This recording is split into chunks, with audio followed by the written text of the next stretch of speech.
High, আমি তিশা। আজকে তোমাদের সাথে একটা রেসিপি নিয়ে চলে এসেছি। আজকের রেসিপিটা হলো পাস্তা।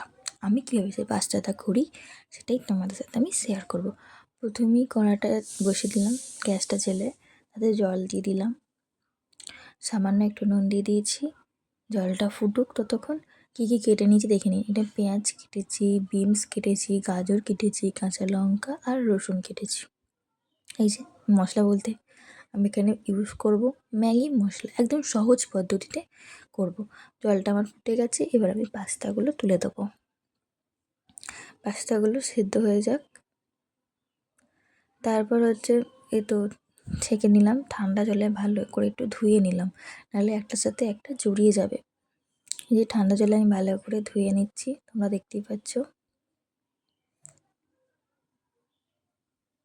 তা 1 চামচ সাদা তেল দিয়ে একটু মাখিয়ে নিলাম, দিয়ে এটাকে একটু রেখে দেবো।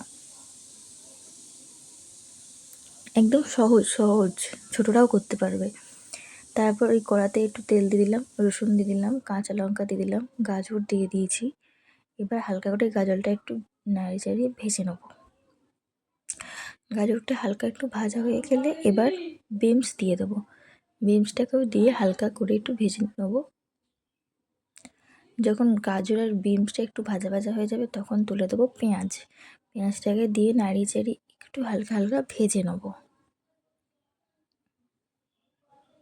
আমি তো এইভাবে পাস্তা করি, তোমরা কীভাবে করো অবশ্যই কমেন্ট করে জানাবে। তারপর আমার পেঁয়াজটা এই যে ভাজা ভাজা হয়েই এসছে।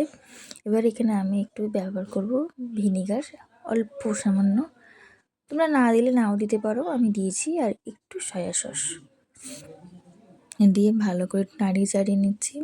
তারপর দেবো টমেটো সস, এই যে বিশালের টমেটো সস দিয়ে দিয়েছি।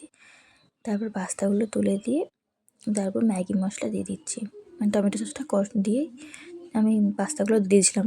তারপর ম্যাগি মশলা দিয়ে দিলাম, তারপর একটু সামান্য একটু চিনি দিয়েছিলাম, দিয়ে ভালো করে আর মাখিয়ে মানে কষিয়ে নেওয়ার মতন হচ্ছে। তারপর একটু সামান্য নুন কম আমি চেখে দেখলাম, এই সামান্য একটু নুন দিয়ে দিয়েছি। এই যে আমার পাস্তা রেডি হয়ে এসছে।